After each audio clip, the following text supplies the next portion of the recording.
की तान निराली, जुम रही सब वन की डारी।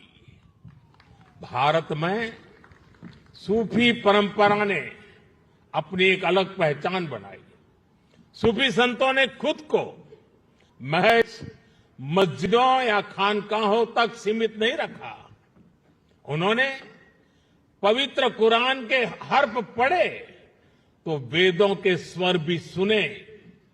उन्होंने अजान की सदा में भक्ति के गीतों की मिठास को जोड़ी और इसलिए उपनिषद, जिसे संस्कृत में एकम सत विप्राहा बहुधा वदंती कहते थे, हजरत निजामुद्दीन औलिया ने वही बात हर कौम रास्त राहे दिने व किबला गाहे जैसे सूफी गीत गाकर कही। अलग अलग भाषा, शैली और शब्द, लेकिन संदेश वही। मुझे खुशी है कि आज जहान खुसरो उसी परंपरा की एक आधुनिक पहचान बन गया है। साथियों, किसी भी देश की सभ्यता उसकी तहजीब को स्वर उसके गीत संगीत से मिलती है, उसकी अभिव्यक्ति कला से होती है। हजरत खुसरो कहते थे, भारत के संगीत में एक सम्मोहन है, एक ऐसा सम्मोहन कि जंगल में हिरण अपने जीवन का डर भूलकर स्थिर हो जाते थे।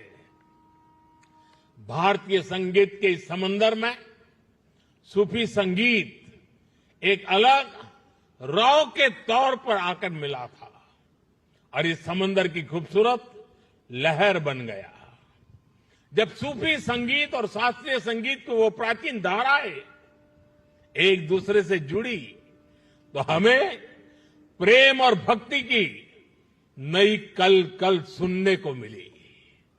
यही हमें हजरत खुसरो की कव्वाली में मिली, यही हमें बाबा फरीद के दोहे मिले, बुल्ले शाह के स्वर मिले, मीर के गीत मिले।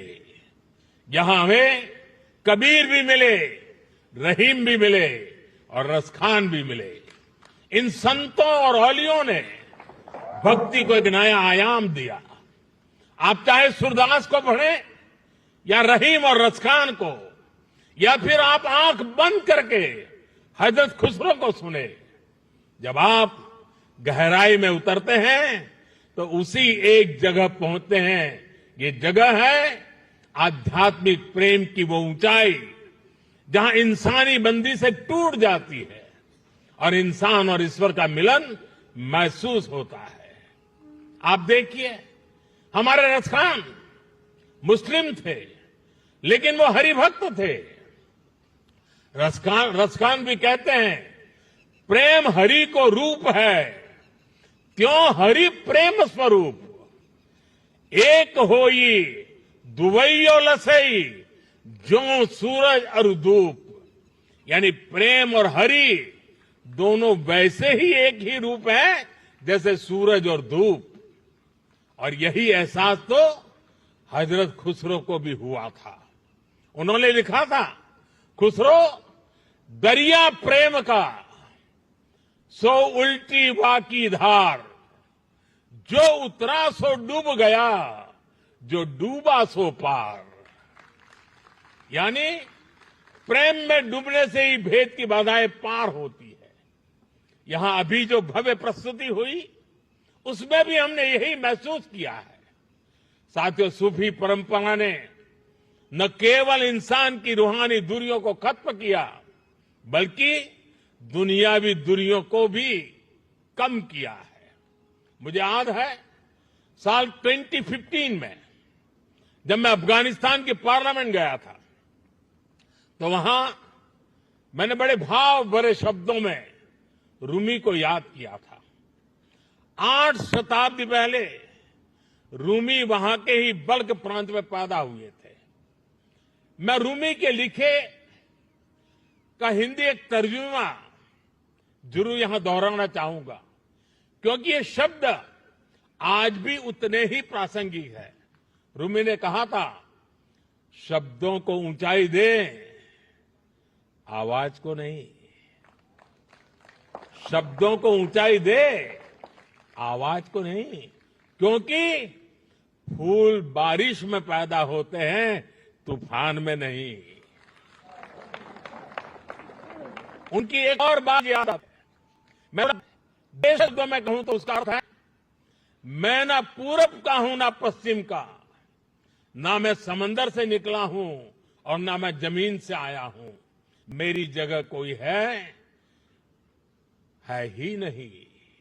मैं किसी जगह का नहीं हूं, यानी मैं सब जगह हूं।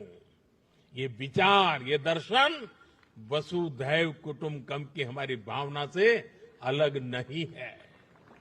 जब मैं दुनिया के विभिन्न देशों में भारत का प्रतिनिधित्व करता हूं, तो इन विचारों से मुझे ताकत मिलती है। मुझे याद है, जब मैं ईरान गया था, तो ज्वाइंट प्रेस कॉन्फ्रेंस के समय मैंने वहां मिर्जा गालिब का एक शेर पढ़ा था, जनुनत गर्बे नफ्से खुद तमाम अस्त, जे काशी पाबे काशान निमगाम अस्त।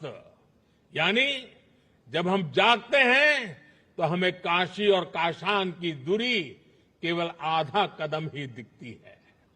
वाकई आज की दुनिया के लिए, जहां युद्ध मानवता का इतना बड़ा नुकसान कर रहा है, वहां ये संदेश कितने काम आ सकता है।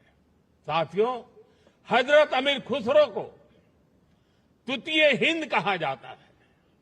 भारत की तारीफ में, भारत से प्रेम में उन्होंने जो गीत गाए हैं, हिंदुस्तान की महानता और मनमोहकता का जो वर्णन किया है, वो उनकी किताब नू सिफर में देखने को मिलता है।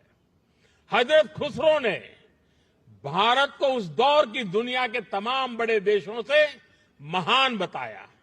उन्होंने संस्कृत को दुनिया की सबसे बेहतरीन भाषा बताया।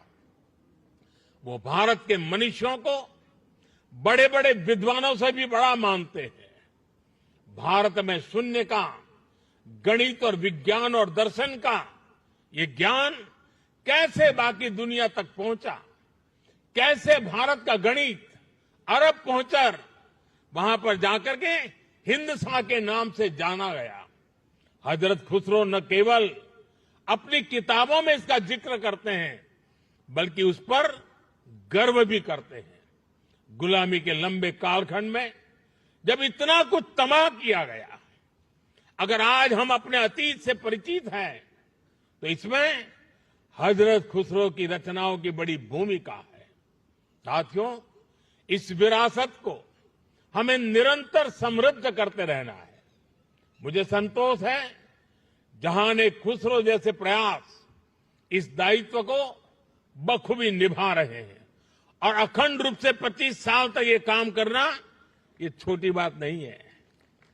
मैं मेरे मित्र को बहुत बहुत बधाई देता हूं। मैं एक बार फिर आप सभी को इस आयोजन के लिए बधाई देता हूं। कुछ कठिनाइयों के बीच भी